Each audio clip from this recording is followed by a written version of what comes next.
টিভির পক্ষ থেকে এবছরের শ্রী সম্মান পুরস্কারের মধ্যে সেরা পরিবেশের জন্য পুরস্কার ছিনিয়ে নিল বেহালা সরসোনা নস্করপাড়া পূজা কমিটি। পুরস্কার তুলে দিচ্ছেন আমাদের প্রতিনিধি ক্লাব সদস্যদের হাতে।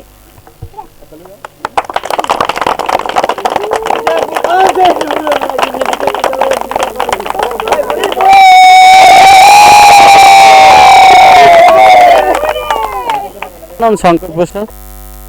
কেমন লাগে? থিমের উপর নাম গিয়ে সাবেকিয়ানাতে পুজো করেছেন আপনারা, সাবেকিয়ানাটাই কেন? সাবেকিয়ানা দেখতে ভালো লাগে, সৌন্দর্য আছে, একটা ঢাকের সাজ, একটা সৌন্দর্য, মানে সাদা জিনিস একটা সত্যি সৌন্দর্য। আপনি কালার যতই করেন সাদার মতন কোনো জিনিস হয় না। আর প্রতিমা শিল্পী আর মণ্ডপ সজ্জায় কে রয়েছে? প্রতিমা শিল্পী সনাতন চক্রবর্তী, মণ্ডপ সজ্জায় পারুই টেকার। আর এই পুজো সম্পর্কে দর্শক বন্ধুদের কি বলতে চাই? দর্শক বন্ধুদের কী করবো, আমরা চাই ওনারা আমাদের সহযোগিতা করুন সারা জীবন, আর আপনাদেরও যাতে সহযোগিতা করতে পারে ওরা আগামী দিনে, তো আমরা এতে খুব খুশি। ধন্যবাদ মহিলা সদস্যদের কাছে। চলুন তাদের কাছ থেকে জেনে নেব পুরস্কার পেয়ে তাদের কেমন লাগছে। কেমন লাগছে? ভালো লাগছে। আর এই পুজোতে মহিলা সদস্যদের অবদান কতটা রয়েছে? অনেকটাই, সবাই মিলেই আছে। কিভাবে পুজোটা করছে সবাই মিলে?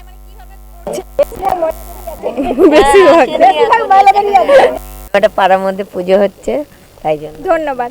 আমরা দেখে নিলাম এই পুরস্কার পেয়ে ক্লাবের সদস্যরা পুরুষ এবং মহিলা সবাই খুবই আনন্দিত এবং আনন্দে তারা মাতোয়ারা হয়ে উঠেছেন। আমরা রয়েছি এই ক্লাবের সঙ্গে, আপনারাও থাকুন, আসুন এই ক্লাবের পুজো দেখে যান এবং দেখে যান সুন্দরভাবে সাবেকিয়ানার ছোঁয়ায় এই পুজো মণ্ডপ সজ্জিত হয়েছে। ক্যামেরায় সুদীপের সঙ্গে আমি সুতোবা, 24 আওয়ার্স টিভি।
আমরা গৌরবের সাথে জানাচ্ছি আমাদের মধ্যে নিউজ 24 আওয়ার্স টিভির পক্ষ থেকে এবছরের শ্রী সম্মান পুরস্কারের মধ্যে বেহালা সেরা প্রতিমার জন্য পুরস্কার ছিনিয়ে নিল বেহালা কাষ্টডাঙ্গা ইয়ং স্টার ক্লাব। পুরস্কার তুলে দিচ্ছেন আমাদের প্রতিনিধি ক্লাব সদস্যদের হাতে।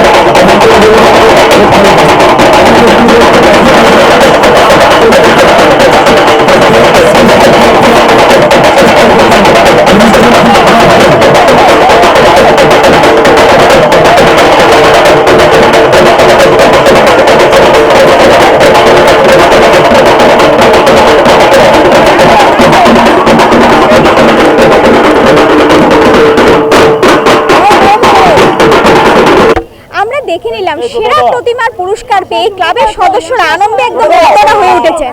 চলুন শুনে নেব ক্লাব সদস্যদের মুখ থেকে এই পুরস্কার পেয়ে তাদের কেমন লাগছে। কেমন লাগছে দাদা এই পুরস্কার পেয়ে? আমাদের খুবই ভালো লাগছে, কারণ আমরা অনেক কষ্টের ভিতরে আমরা ডোর টু ডোর কালেকশানেও যেতে পারিনি। বেসিকলি কিছু ডোনেশন আছে এবং আমরা মেম্বাররাই দিয়ে এইভাবে করেছি। আমাদের এই রাজা এবং সকল মেম্বার, আমাদের সভাপতি টোটাদা, উনি আমাদের সাথে যেভাবে সজল মজুমদার, ঠিক আছে, আমাদের এইভাবে সহযোগিতা করেছে। সকল প্রত্যেকটি মেম্বার যেভাবে এই কদিনের ভিতর অক্লান্ত পরিশ্রম করেছে। আমাদের গৌতম দা আছে, মানস দা আছে। আজ আমরা একটা মহাযজ্ঞ করছি অঞ্চলের শুভকামনার জন্য। তো আমরা আশা করি আগামী দিনে এরকম সকলের সহযোগিতা পেলে আমরা আরও বড় পুজো করতে পারবো। এবার যে কোনো একটা শুভ কাজ করতে গেলে অনেক অশুভ শক্তির সম্মুখীন হতে হয়। সে পুরনো ইতিহাসে দেখেছেন মা দুর্গাকে অসুরের সাথে মোকাবিলা করতে হয়েছিল, তেমনি অনেক অশুভ শক্তি আমাদের বাধা দেওয়ার চেষ্টা করলেও আমরা সেই জায়গা দিয়ে জনগণ এবং মানুষের আশীর্বাদে আজ এই পুজো সার্থক করতে পেরেছি, এই জায়গায় আসতে পেরেছি। এর জন্য মাকে এবং সকল সিনিয়র ব্যক্তিদের শতকোটি প্রণাম জানাই। এত সুন্দর যে প্রতিমা হয়েছে, প্রতিমা শিল্পী কে রয়েছে? প্রতিমা শিল্পী অনিরুদ্ধ পাল, বেগরখাল, ওখানে অনিরুদ্ধ পাল। আর এই পুজো নিয়ে দর্শক বন্ধুদের কি বলতে চাই? এই পুজো নিয়ে দর্শক বন্ধুদের বলবো, আপনারা আসুন। শুধু ভাববেন না যে চন্দননগরেই জগদ্ধাত্রী পুজো হয়, এখনও কলকাতার এমন কিছু জায়গা আছে যেসব জায়গায় দুর্গা পুজো, জগদ্ধাত্রী পুজো, কালী পুজো, প্রত্যেকটা পুজোই সেরা হয়। কালী পুজো মানেই যে বারাসাত সেটা নয়, এখানে কাষ্টডাঙ্গা অগ্রদূত ক্লাবে বিরাট বড় বাজেটের কালী পুজো হয়। এখানে জগদ্ধাত্রী পুজো মানেই যে চন্দননগর সেটা নয়, এরকম প্রত্যেকটি পাড়ায় বিরাট বড় বড় জগদ্ধাত্রী পুজো হয়। কলকাতা কখনো পিছিয়ে নেই, সব দিক দিয়েই এগিয়ে আছে এবং এগিয়ে থাকবে। ধন্যবাদ।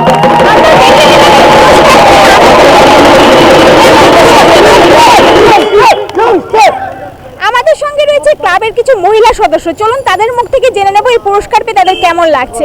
কেমন লাগছে পুরস্কার পেয়ে? খুবই ভালো লাগছে। আর আপনারা কিভাবে পুজোটা করছেন? আপনাদের অবদান কত মহিলা সদস্য? এই পুজোটা আমরা 7 বছর আগে মহিলারা করেছিলাম, 3 বছর আমরা করেছি। এখন আমাদের বয়স হয়ে যাচ্ছে বা নানান কারণে পারছি না, সেই জন্য আমরা আমাদের ছেলেদের ডেকেছি এবং ওদের সাহায্য নিয়ে পুজোটা ভালোই এগিয়ে যাচ্ছে। আশা করি ভবিষ্যতে আরও বেশি আগাবে। ধন্যবাদ। দেখে নিলাম এই সেরা প্রতিমার পুরস্কার পেয়ে ক্লাবের সদস্যরা খুবই আনন্দিত, আনন্দে একদম তারা মাতোয়ারা হয়ে উঠেছেন। জগদ্ধাত্রী পুজোতে আমরা রয়েছি এই ক্লাবের সঙ্গে, আপনারাও থাকুন এই ক্লাবের সঙ্গে, আসুন এই ক্লাবের প্রতিমা দর্শন করে যান। ক্যামেরায় সুদেবের সঙ্গে আমি সুতপা, 24 আওয়ার্স টিভি।